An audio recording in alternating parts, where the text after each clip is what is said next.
Buenas tardes.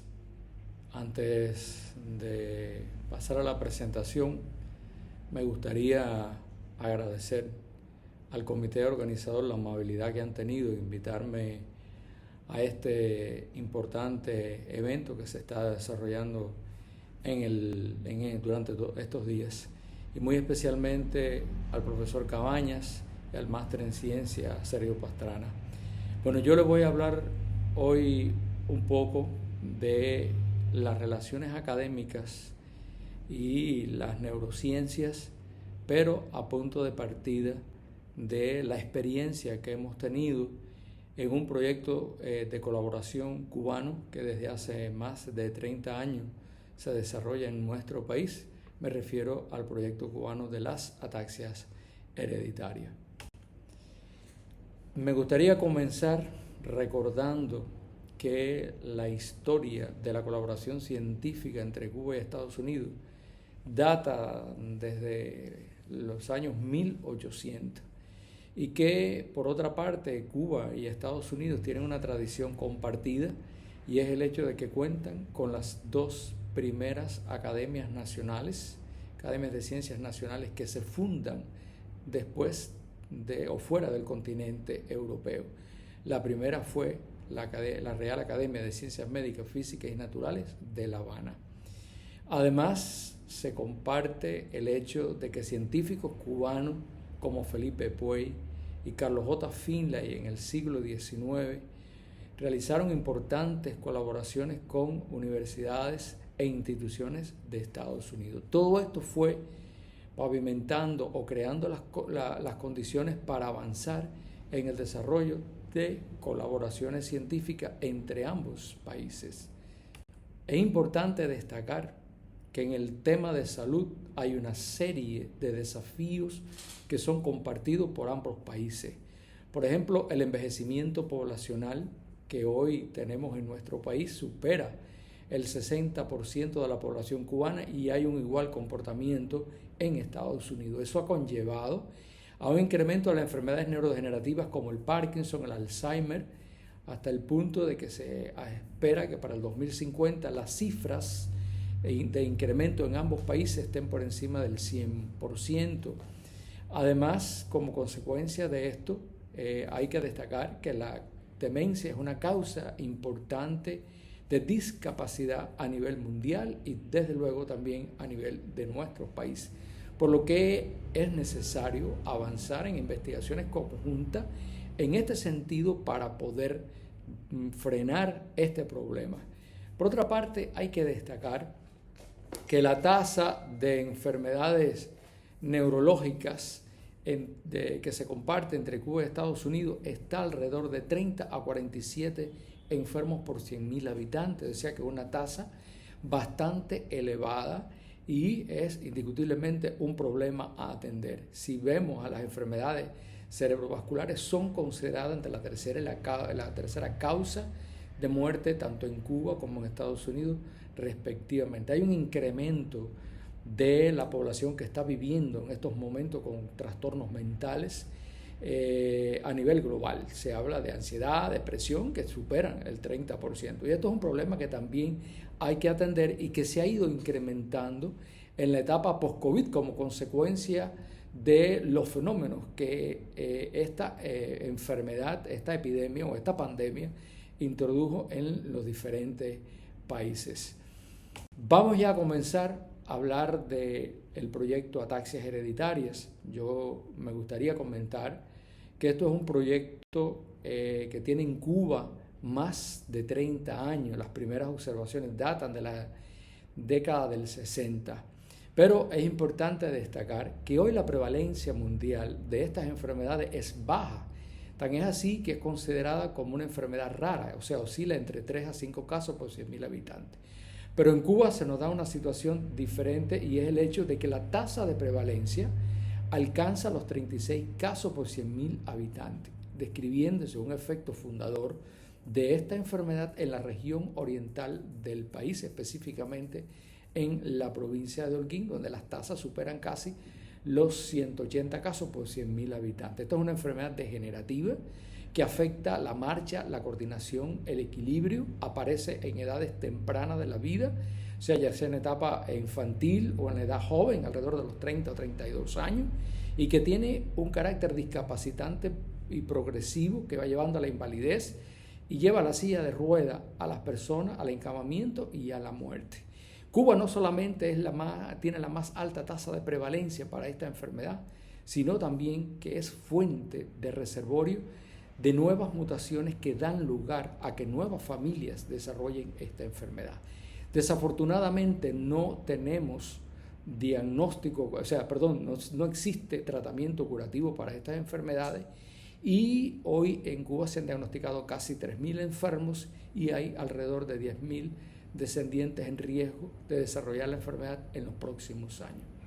Es por eso que atendiendo a este problema se funda en el año 2000 el Centro para la Investigación y Rehabilitación de las Ataxias Hereditarias, el cual nos correspondió fundar, equipar y preparar al capital humano de esa institución. Eso junto con la Red Cubana de Ataxias Hereditarias y la Red Panamericana de Ataxias Hereditarias que se lleva desde Cuba ha facilitado el desarrollo de importantes investigaciones en diferentes áreas del conocimiento.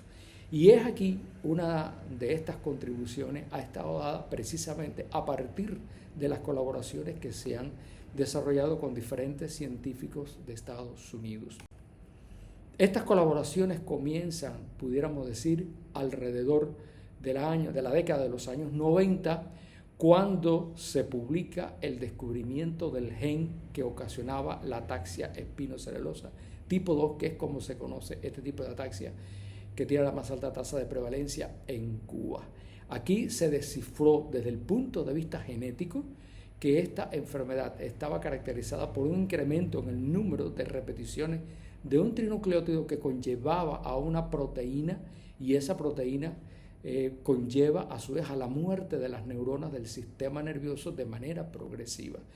Este conocimiento en el orden molecular abrió nuevas expectativas en el campo de las investigaciones de estas enfermedades y permitió el desarrollo de investigaciones en diversas áreas del conocimiento, principalmente en el campo de la biología molecular, en la identificación de nuevos biomarcadores de la enfermedad, que son parámetros necesarios para evaluar la eficacia de una terapéutica, en el orden epidemiológico, en el orden clínico y más recientemente en la cuantificación de los trastornos del movimiento. Como ustedes pueden apreciar en este mapa, existe una amplia colaboración con diferentes instituciones de Estados Unidos, destacándose la Universidad Central de Los Ángeles con el profesor Stefan Puls, además de la Universidad de Chicago y otras instituciones de esos países. Eso ha permitido que se hayan hecho investigaciones de colaboración y que en el orden molecular hayamos publicado esos resultados en revistas de alto impacto que hoy tienen una alta visibilidad para la comunidad científica internacional. Se demostró que la población cubana tiene un genoma muy homogéneo. El 70% de esas familias con ataxia comparten el mismo haplotipo y eso hace que esta sea una población tentadora para avanzar en investigaciones desde el punto de vista molecular. Yo creo que es importante destacar que con este científico y gracias al descubrimiento del gen se logra entre el Centro de Ataxias de Holguín, el Centro de Ingeniería Genética y Biotecnología del Polo Científico en aquel entonces y la Universidad Central de Los Ángeles desarrollar un modelo animal transgénico, es decir, un ratón con ataxia espinocerebelosa tipo 2 que permitió hacer estudios anatomopatológicos, o sea, morfológicos, para esclarecer un poco la fisiopatología de esta enfermedad y además se desarrollaron varios ensayos preclínicos que al final han llevado al desarrollo de ensayos clínicos, porque estos ensayos, recuerden que se comienzan en modelos animales antes de pasar al ser humano. Esta es una fotografía de las neuronas de Purkinje en un ratón no transgénico, un ratón normal, Fíjense estos punticos negros que son las neuronas, y fíjense aquí cómo ya en el modelo animal esas neuronas prácticamente se pierden como consecuencia de la neurodegeneración. Aquí el doctor Stefan Puls contribuyó con el aporte de los cDNA o sea, que contenían tanto los alelos normales como los alelos patológicos para el desarrollo de esta investigación que fue publicada posteriormente. Además, con Stefan Puls y su equipo se avanzó en la identificación de genes modificadores de la expresión fenotípica de la enfermedad. Nos estamos refiriendo a que esta enfermedad, las principales alteraciones clínicas y la edad de inicio dependen el 60% del tamaño de la mutación que tiene, pero también hay un 5 o un 10% que no se conoce la causa de esta variabilidad fenotípica o de la edad de inicio. Y eso llevó al estudio de otros genes modificadores. Y se pudieron identificar 2 genes modificadores en colaboración con científicos de Estados Unidos. Un gen que codifica para la subunidad alfa-1 de los canales de calcio, que se expresa altamente en las neuronas de Purkinje, y abrió un camino porque este gen se asocia con aquellos pacientes que tienen una edad de inicio más temprano. Por lo tanto, está ejerciendo un efecto de acelerar la enfermedad. También se pudo identificar una variante genética del complejo mitocondrial 1 que se asoció con un inicio temprano de esta enfermedad. Más recientemente hemos avanzado hacia la evaluación de los trastornos de la marcha, la postura, para identificar biomarcadores. Y esto se está haciendo con el profesor Christopher Gómez de la Universidad de Chicago, que ha abierto el camino para identificar los biomarcadores más importantes y más novedosos que hasta ahora se haya reportado en la literatura internacional. Ellos donaron la tecnología, la de primer mundo que hay en estos momentos, para cuantificar de manera inalámbrica los trastornos que presentan clínicamente estos pacientes a través de los llamados sensores inerciales que se colocan en diferentes partes del organismo. El avance en la colaboración facilitó 2 publicaciones importantes en Movement Disorder, una revista, la revista más importante de la Sociedad de Trastornos del Movimiento. Un primer estudio que se hizo en una cohorte binacional de Cuba y Estados Unidos en 163 pacientes y 42 sujetos que no habían enfermado todavía en estadio preclínico. Y otro estudio de la marcha y la postura en sujetos preclínicos cubanos. Esto facilitó la identificación de biomarcadores relacionados con los trastornos de la marcha y la postura, que son los síntomas clínicos iniciales que dan lugar a esta enfermedad. Y además son los que determinan la progresión de la enfermedad y son los que tienen que ver con la calidad de vida cuando se afecta en los pacientes. Por lo tanto, estamos avanzando en un nuevo camino en la identificación de biomarcadores y después el paso que sigue, una vez que se tengan estos biomarcadores, que es el paso previo para comenzar las alternativas terapéuticas, en este caso con el desarrollo de la terapia génica a partir de proyectos de colaboración con este equipo también. Creo que es importante destacar que nosotros logramos crear la Red Panamericana de Ataxia, que fue motivada por científicos de Estados Unidos, y eso facilitó poder conocer la prevalencia, o sea, la cantidad de enfermos estimada que hay en la región de las Américas, incluyendo a Estados Unidos. Y esto es muy importante porque es la primera vez que se hace a escala internacional una publicación de este tipo. O sea, se hace una investigación de este tipo. Estos resultados fueron publicados también en una revista de alto impacto, una revista de Cerebellum. Yo creo que esto ha facilitado que hayamos creado una red de colaboración importante entre Cuba con la región de América Latina, el Caribe, con Estados Unidos, pero también con la red global de ataxias hereditarias o ataxias espinocerebelosas, donde Cuba tiene un lugar importante y en temas de publicaciones está dentro de los lugares pioneros en este sentido.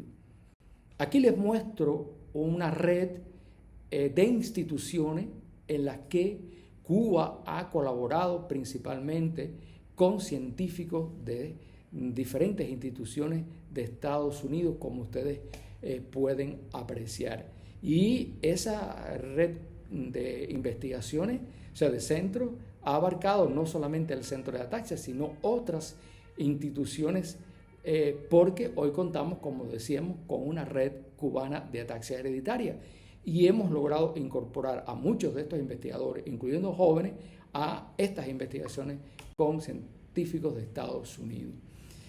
Esta red que que hemos mencionado incluye países de Europa, países de la región de las Américas y principalmente la Universidad de Frankfurt, la Universidad de Tübingen y la Universidad de Aachen en Alemania, universidades también en Canadá, el Centro de Ataxia y otros institutos como la Clínica Mayo, la Universidad Central de Los Ángeles, que han permitido el desarrollo de contribuciones científicas de alto nivel, principalmente en el área de la neurofisiología clínica, con la descripción de biomarcadores electrofisiológicos de diferentes tipos, en el orden de la biología molecular, en el orden del diagnóstico predictivo, tanto el prenatal como el presintomático, que ha posicionado a Cuba en un lugar cimero porque contamos con un programa único de este tipo de diagnóstico en nuestro país.